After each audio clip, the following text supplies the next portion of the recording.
Olá, está no ar mais um programa Saúde é Vida aqui pela tela da TV Câmara Campinas. A você de casa, muito obrigada pela companhia e audiência. Olha só, o programa de hoje é especial. Afinal, dia 8 de março é comemorado o Dia da Mulher. Por isso, essa edição é dedicada a elas.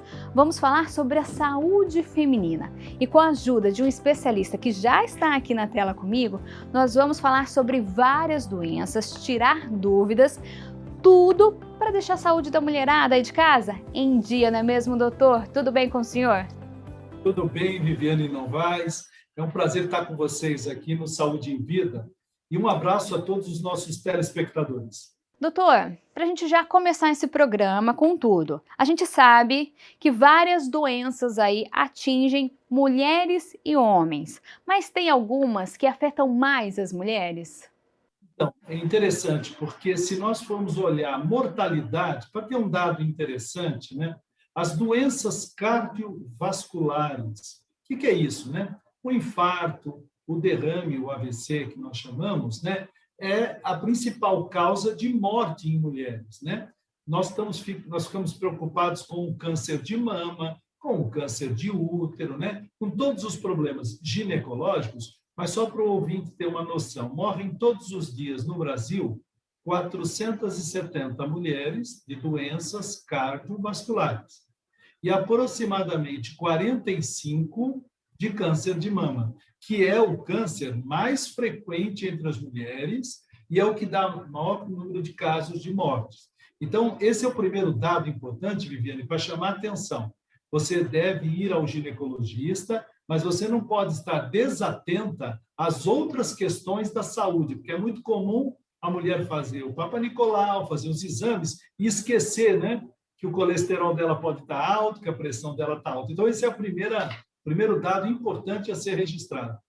E doutor, mulher se cuida mais ou homem que se cuida mais? Existe alguma estatística aí? Na verdade, as pesquisas nacionais mostram que cada 6 consultas de mulher, uma é feita por homem, quer dizer, é a relação de 6:1. Isso significa que os homens, de um modo geral, só buscam atendimento em situações de urgência e emergência. E é tão curioso, Viviane, que até a consulta urológica, né, o exame de próstata, os exames que estão afeitos ao homem, são as mulheres que marcam, são as mulheres que levam, são as mulheres que cobram, ou seja, o cuidado que as mulheres têm com a família, no sentido amplo, é muito maior. Viviane, quando você vai a um hospital e tem um idoso internado, provavelmente quem está acompanhando é a moça, é a mãe, é a filha, a irmã, quer dizer, é sempre a mulher que está atenta aos cuidados gerais.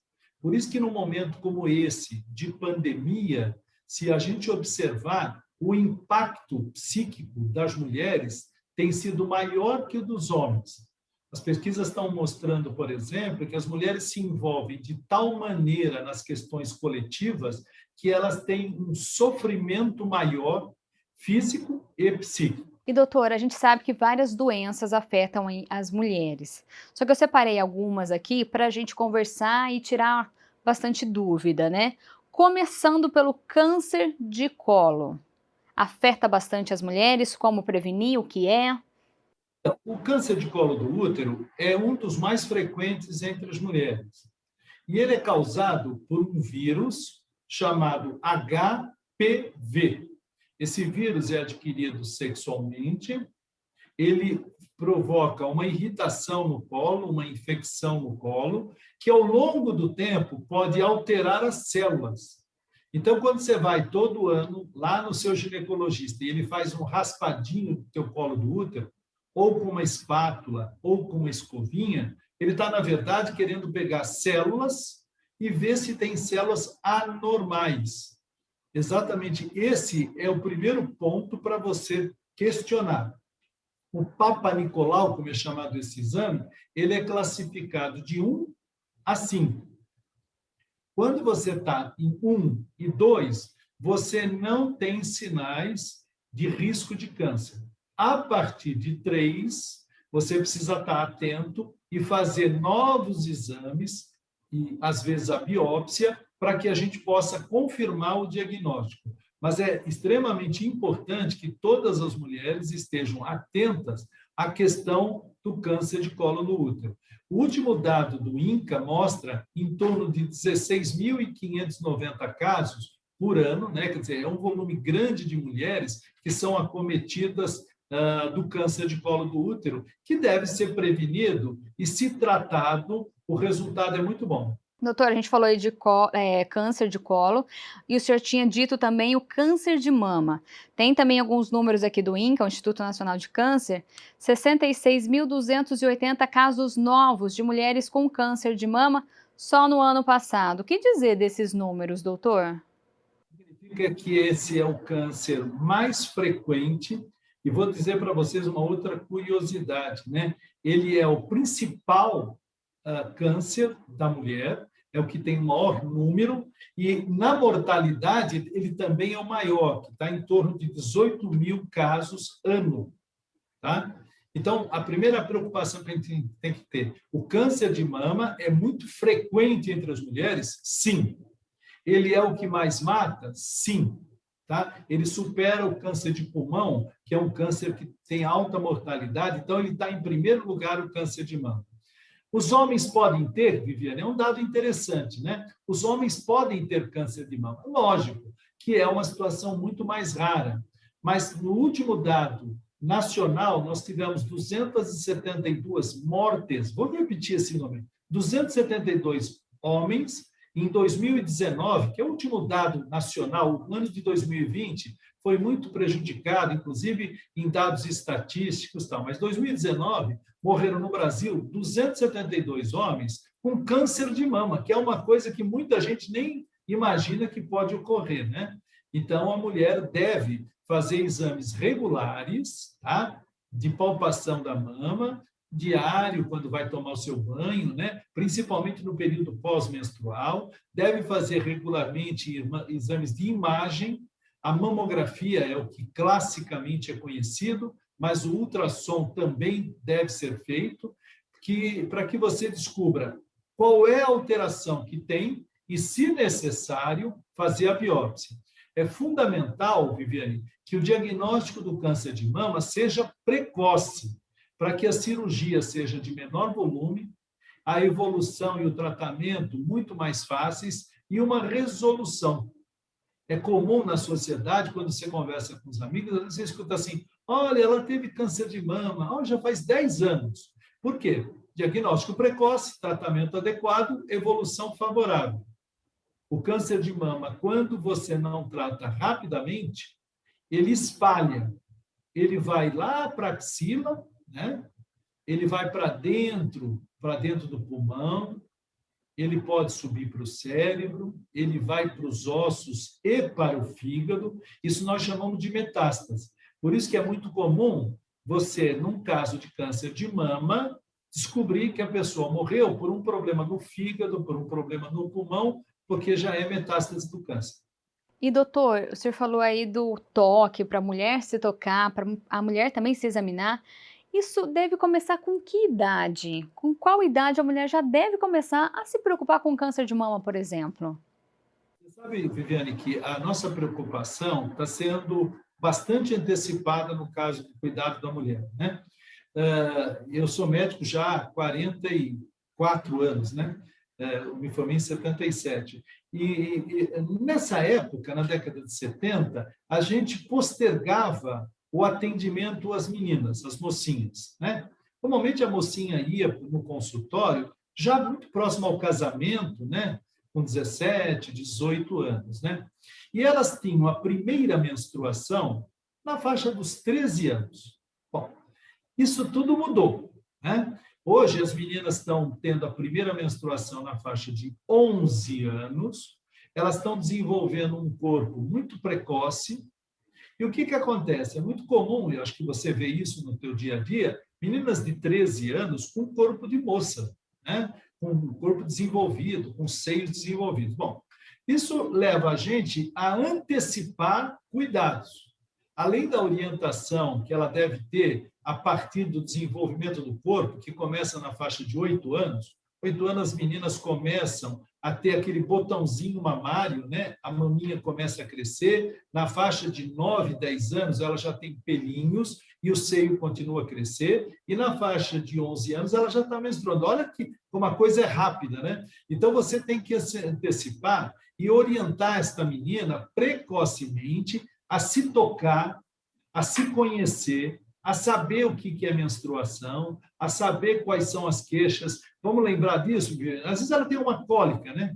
Não tem uma cólicazinha, ela precisa entender o que está acontecendo com ela, né? Ela tem um problema de higiene, que precisa ensinar para ela como é que ela se comporta durante o período menstrual. Então, respondendo à tua pergunta, o toque na mama, o conhecimento do corpo, a educação na saúde reprodutiva devem ser iniciados mais precocemente. Eu considero que a partir dos 10 anos, a menina deva receber orientações específicas. Nós não podemos esquecer que, segundo a Organização Mundial de Saúde, a adolescência é o período de 10 a 19 anos. Quer dizer, esse é o conceito clássico, né, de adolescente. Então, acredito que a partir dos 10 anos ela deva receber orientação, porque eu acredito que depois, no ano seguinte, ela já estará menstruada. E hoje em dia tem meninas grandes, né, altas, e podem, naturalmente, ter um desenvolvimento muito precoce. E falando desse desenvolvimento, doutor, vamos falar sobre as doenças sexualmente transmissíveis. As mulheres são mais vítimas, pegando aí já na adolescência? Sem dúvida, porque você tem um espaço de contaminação grande que é a vagina. Ou seja, você tem um local muito amplo para deixar uma bactéria, para deixar um vírus. Então, isso a gente aprendeu muito com a contaminação sexual na época, na década de 80, com a AIDS, em que a gente descobriu que muitas mulheres se contaminavam mais rápido do que os homens, exatamente porque o conteúdo vaginal mantinha o vírus, mantinha a bactéria. O sexo deve ser sempre protegido. O uso da camisinha deve ser uma prática regular, né? É muito comum, Viviane, aqui eu vou deixar até um alerta, né? A gente, no ginecologista, no consultório, recebe a moça que diz assim: ai, Albano, você não sabe o que aconteceu. Você já ouviu essa frase, né, Viviane? Ai, você não sabe o que aconteceu. Eu quero fazer todos os exames, naquele, sabe, com aquela postura de desespero, né?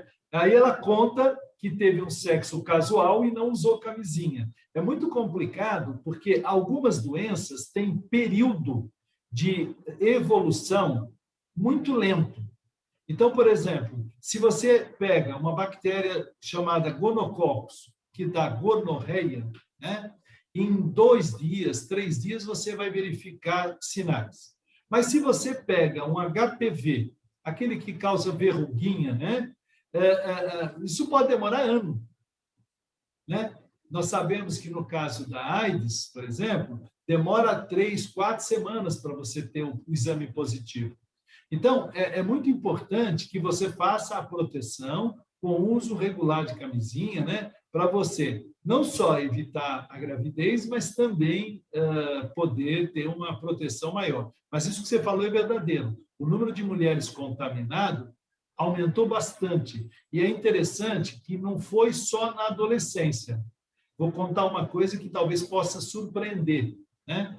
Aumentou as doenças sexualmente transmissíveis em mulheres mais velhas, inclusive sexagenárias, porque houve, nos últimos anos, uma abertura maior para sexo, mesmo nas pessoas com mais idade, às vezes viúvas, divorciadas, né, que vão para um novo relacionamento numa idade mais avançada. E muitas vezes elas não têm aquela noção de cuidado que as pessoas têm aos 20 anos, entendeu? Elas se apaixonam e muitas vezes são contaminadas. Então, é um alerta também para as mulheres com mais idade para tomar atenção a essa questão, né? E a gente não tem visualmente, o sexo tem muitos fatores que a gente considera que são discriminatórios, né? As pessoas não imaginam que uma pessoa mais rica, mais bonita, mais atraente possa ter a doença, né? Isso não escolhe, né? A contaminação pode acontecer com qualquer um, né? Não depende da profissão, da situação econômica. Todos podem estar contaminados, então todos devem tomar o mesmo cuidado. E doutor, acho que vale a orientação para as mulheres, né? Não é porque você está começando um relacionamento, você deve sim exigir o uso da camisinha. Essa é uma prática que a gente pode dizer que depende muito da mulher. De um modo geral, os homens são resistentes. Se a mulher não for persistente, em princípio, no primeiro encontro, porque é aí que normalmente as relações se estabelecem, né? Eu falando isso, as mulheres vão entender. Quer dizer, no primeiro encontro é que a gente percebe o equilíbrio da relação, né? Se a mulher não toma os cuidados necessários no primeiro contato, depois fica difícil ela impor esse tipo de coisa, as restrições ficam mais difíceis e aí complica muito, né? E vou repetir para vocês, o importante é ela entender que se ela for contaminada, ela não vai descobrir rapidamente. Algumas doenças podem demorar, né? Você quer ver uma história que é comum em consultório? Aparecer doenças num determinado momento e a mulher fala assim, mas eu não tenho vida sexual. Nem ela lembra que foi contaminada num momento que já passou 2, 3, 4 meses, entendeu? Porque algumas doenças têm esse período de incubação, de demora para apresentar sintomas, muito longo. Doutor, a gente falou muito aí da parte ginecológica. E de outras áreas, mudando um pouquinho para outra área, tem algumas doenças que afetam mais as mulheres? Artrite, artrose, fibromialgia, que tem se falado muito hoje em dia, as mulheres são mais vítimas? Sim, as mulheres, por exemplo, como eu falei, elas são mais vítimas e graves das doenças cardiovasculares. De um modo geral, isso quem está me ouvindo e assistindo vai lembrar disso. É muito comum você escutar assim: o João infartou, fez uma cirurgia, um stent, está na casa dele. A Maria infartou, coitada, morreu. É muito maior a mortalidade. Hoje a gente sabe que as mulheres têm coronárias do coração, que é aqueles vasinhos, aquelas artérias, que são mais finas e tortuosas. Isso quer dizer o seguinte: as mulheres têm quadros cardíacos que costumam ser mais graves e com menos chance de recuperação. As mulheres são mais hipertensas que os homens. Elas têm mais quantidade de casos de pressão alta. As mulheres costumam ter aumento de peso de uma frequência alta, com diabetes mellitus, tá? Com aumento de colesterol, com aumento de triglicéridos. Então, no quadro cardíaco, as mulheres estão acumulando condições e, de um modo geral, tendo mais problemas do que antigamente. Quando eu era estudante de medicina, nós tínhamos em Campinas 10 homens infartando, 10 para uma mulher. Tá? Hoje, a relação é de 3 para 2. Você fala, o que aconteceu? As mulheres, na vida moderna, têm estresse crônico, mudanças de hábitos e novas exposições. Ou seja, a vida que a Viviane tem hoje não se parece com a avó. Se eu pegar a avó da Viviane e ver a vida da Viviane, a Viviane tem uma vida mais estressada, não tem, Viviane? Com certeza. Ela tem uma vida com novas exposições, coisas que a sua avó nem sabe que existem, tá? Você tem hábitos que são mais irregulares que a sua avó, então você está juntando riscos que são muito maiores que a da sua avó. Provavelmente a sua avó, com 20 e poucos anos, estava em casa, numa atividade doméstica, cuidando dos filhinhos, comendo a comida que ela fazia, né? Tendo a oportunidade de ter pouco impacto externo, né? Pouco estresse. Né? Então, as mulheres estão sendo penalizadas, vou repetir isso que é bom as pessoas entenderem, pelo estresse crônico. O que é estresse crônico? É uma coisa que não se resolve. Vamos dar um exemplo prático. Eu gosto de dar exemplos práticos. A Viviane bateu o carro. Ela fica estressada na hora. Depois o carro vai para a oficina, 2 dias depois, ela só está preocupada em saber como é que vai pagar. Porque o problema já foi superado. Mas, por exemplo, você tem um problema com a sua sogra, com o seu marido, com o filho, e não acaba, né? Aquela coisa que fica o tempo todo. O corpo humano, quando ele é submetido a um estresse crônico, ele tem alterações físicas e psíquicas. Uma das primeiras que acontecem é mudança de humor. tem hora que fica muito irritada, tem hora que chora, tem hora que ri. Você percebe que a pessoa não está bem. A segunda coisa que aparece rapidamente é a insônia, resultante desse estresse persistente. E o passo seguinte é aumento da ansiedade e, nas pessoas mais vulneráveis, a depressão. Bom, então isso tudo que eu falei tem a ver com estresse crônico, mas tem outra coisa. Novas exposições. As mulheres hoje fazem coisas que até 20, 30 anos atrás não era do domínio feminino. Né? Hoje você vê mulher trabalhando na construção civil, você vê a mulher trabalhando com moto na rua de entrega, trabalhando em serviço pesado na indústria, ou seja, ela tem exposições que não eram imagináveis. Outra, mudança de hábitos, não exposição, hábitos. As mulheres estão bebendo muito mais do que bebiam, tá? Elas continuam fumando, elas estão utilizando mais psicoativos. Eu não tomo nada, sabe, Viviane? Eu não tomo nada, eu só tomo um calmantezinho assim, mas é fraco, viu? Você já ouviu essa história, né, Viviane? É só um remedinho, só para relaxar, né? Você toma alguma coisa? Não tomo, mas, sabe, tem umas gotinhas que eu tomo antes de dormir, né, para tirar a culpa. Então, as mulheres têm essas exposições hoje muito maiores que tinham. O resultado final disso é um maior volume de doenças físicas e psíquicas.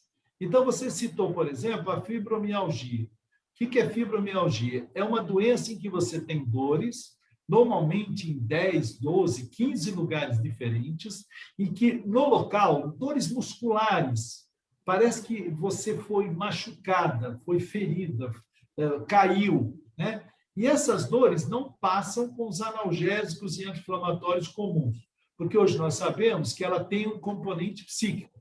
Elas melhoram com drogas que são classificadas como antidepressivos. As artroses. Artrose é uma inflamação das articulações.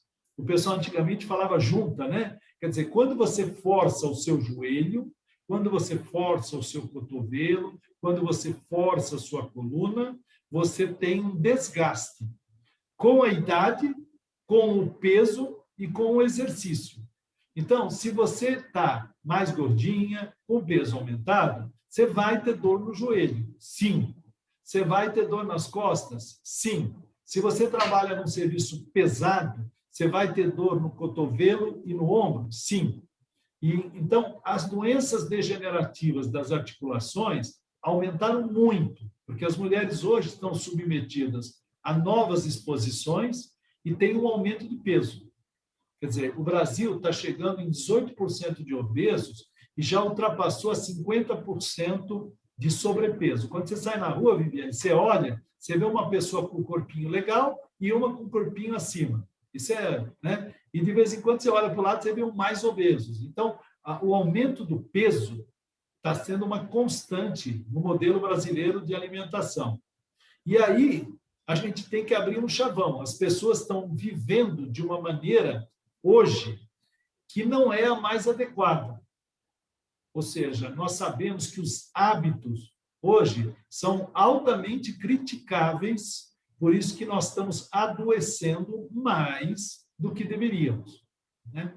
Então, precisa levar em conta que as pessoas devam melhorar os hábitos. Se a gente pudesse dizer assim, o que seria bom, né? Comer direito.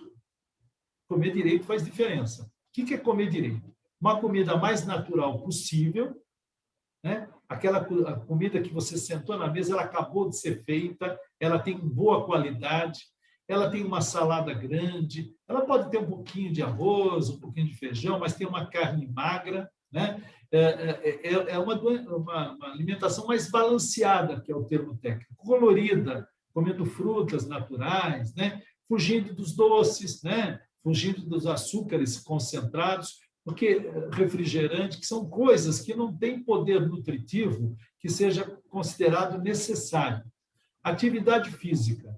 A Organização Mundial de Saúde, a Sociedade Americana de Cardiologia e Brasileira considera que você tem que andar pelo menos 30 minutos, todo dia. Todo dia. Pelo menos 5 dias por semana. Você tem que subir e descer escada. Vou falar uma coisa que quem está me ouvindo e nossos telespectadores vão ver. Pouca gente hoje levanta a perna para andar. Você reparou isso, Viviane? Verdade, vai arrastando, né?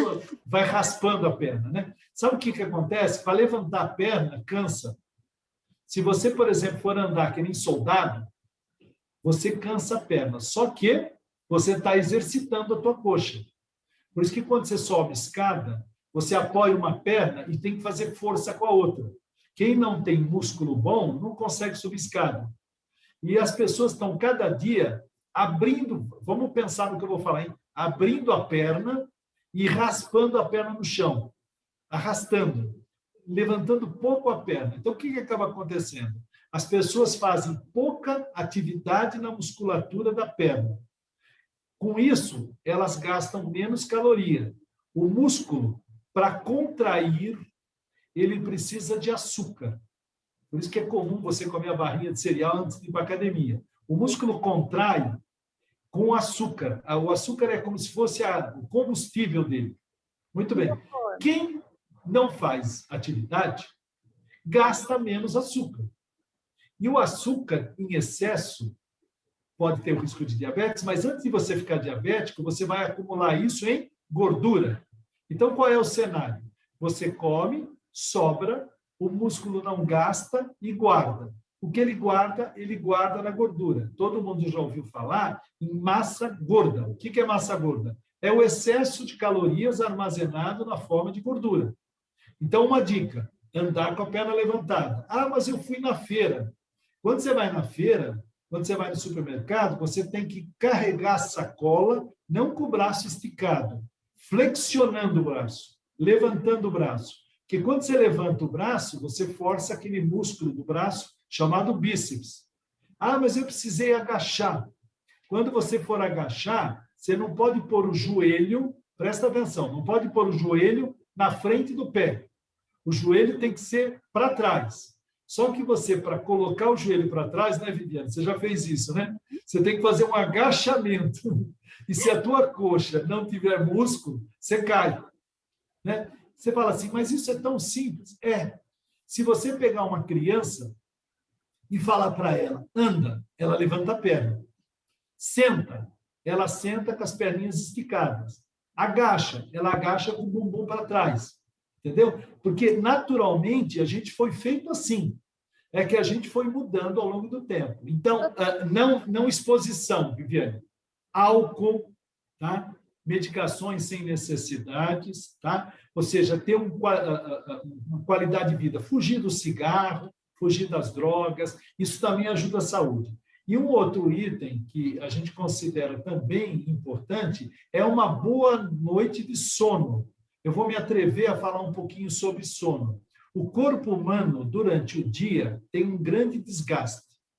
À noite é a hora de você descansar? Sim. Mas é a hora de você refazer uma série de funções dentro do corpo e fazer a memória. Vamos imaginar que você tem uma loja. Durante o dia, a loja está aberta. À noite, vai a faxineira, vai a menina que vai arrumar tudo, deixar tudo bonitinho para no dia seguinte abrir, ok? O cérebro é assim, durante o dia ele sofre uma série de desgaste e durante a noite ele tem o sono para se recuperar. Então, alguns hormônios são produzidos no sono, a memória é produzida no sono, as funções, a limpeza dos circuitos cerebrais é feita no sono. Então, as pessoas que dormem bem se recuperam para o dia seguinte. Ah, mas eu não estou dormindo direito. Eu acordo, eu tenho um sono todo intercortado. Provavelmente, no dia seguinte, você tem uma sensação que nós chamamos de fadiga. Parece que você está cansado, parece que você não dormiu, aí você não lembra direito o que você fez, esquece do horário que estava marcado. Significa que este sono seu foi tão ruim que as funções cerebrais foram prejudicadas. E a insônia hoje, ela atinge, nas cidades grandes, 40% da população. Quer dizer, capitais como São Paulo, cidades grandes, 40% da população. Doutor, infelizmente o nosso tempo é curto. Diante de tudo que o senhor falou, de todos esses problemas, dessa nova realidade da mulher, né, dessa nova rotina tão corrida, tão estressante, como se manter bem? Como manter o corpo e como manter a cabeça bem? Talvez seja mais fácil do que parece, né? Porque, na verdade, a mulher tem que olhar para ela. De um modo geral, ao longo da vida, a mulher é preparada e cobrada, vou usar um termo pesado, mas ela é cobrada que ela tem que tomar conta de tudo, né? Ela tem que tomar conta dos pais, ela tem que tomar conta da casa, ela tem que tomar conta do filho, ela tem que tomar conta do marido, ela tem que ter emprego, ela tem que ter dinheiro, tem que ter profissão. As mulheres precisam se cuidar, ou seja, delimitar períodos em que ela possa olhar e se cuidar. Então, limitando algumas atividades, distribuindo. É muito comum a mulher, ao longo do tempo, ela quer fazer tanta coisa que ela esquece que ela podia delegar para um outro. Ela podia falar assim, olha, marido, vai você lá no supermercado. Tá? Olha, filho, lava lá o banheiro para a mãe. As mulheres não fazem muito isso, elas acumulam. E acumulam coisas da casa e de fora de casa. A coisa mais comum é você ver mulher sair correndo do serviço, do emprego, às 6 horas da tarde, passa no supermercado, paga, vai buscar a criança não sei aonde, vai fazer não sei o quê, ainda corre para chegar em casa, fazer o jantar e ter um jantar mais gostoso do mundo e tomar banho e estar perfumadinha porque ela tem que ser a mulher mais sexy do mundo para o marido. É muita coisa. Essa mulher, num determinado momento, ela não vai conseguir fazer tudo isso. Então, tem que delegar, tem que cobrar das pessoas que cercam. Não a si mesma. Aprender a dizer, olha, infelizmente eu não posso. Infelizmente, você faz isso e eu faço aquilo. Porque não há uma outra maneira. A partir do momento em que as mulheres decidiram sair de casa e assumir papéis externos, não é possível que ela possa fazer o que ela já fazia e fazer tudo que há uma exigência externa. Quem trabalha fora sabe que as mulheres estão quase todas, eu converso todo dia com mulheres desse tipo, elas estão estafadas, elas estão cansadas, elas estão psicologicamente alteradas, você entendeu? E elas ficam tentando o tempo todo superar isso, como se elas tivessem capacidade, e não delegam. Na hora que o papai dela tem qualquer problema de saúde, você entendeu? Ela larga tudo e vai levar o pai no médico, você entendeu? E ela acha que, mesmo tendo 4 irmãos, ela tem que ir. Né? Então, é muito interessante, porque as mulheres se cobram muito mais do que deveriam. Então, a resposta fica o seguinte, não se esqueça de você, se cuide, tá? Procure momentos de lazer, você precisa ter momentos de tranquilidade, você tem que intensificar a espiritualidade. Vou repetir o termo, porque as pessoas confundem. Espiritualidade não é só religiosidade. Você tem que estar de bem com você, para que você tenha uma vida, uma saúde física e mental. Doutor, infelizmente, não dá mais para a gente continuar esse bate-papo, que foi muito gostoso e que eu tenho certeza que ajudou muita mulher a ir lá de casa, viu? Muito obrigada, viu, pelo convite, por aceitar o nosso convite. E já fica aqui uma outra participação, né? Vamos combinar. Eu queria agradecer, Viviane Novaes, a toda a equipe da TV Câmara pelo convite, deixar um abraço a todas as mulheres que estão nos assistindo, nesse Dia Internacional da Mulher, que foi uma luta muito grande. Esse movimento começou na década de 20, mais exatamente em 1922, a Organização das Nações Unidas, ONU, ela concedeu esse título de Dia Internacional em 1975, e os direitos das mulheres vêm sendo, aos poucos, conquistados. Tá? Então, eu deixo aqui um grande abraço como ginecologista e homem, né? Que acompanha a vida das mulheres, e, particularmente, um grande abraço a todas as mulheres que fazem parte da minha vida. Muito obrigado e até a próxima oportunidade. Doutor, mais uma vez, obrigada. A você de casa também, muito obrigada. E como disse o doutor, se cuida, mulherada. A gente se vê na próxima edição do programa Saúde é Vida. Tchau!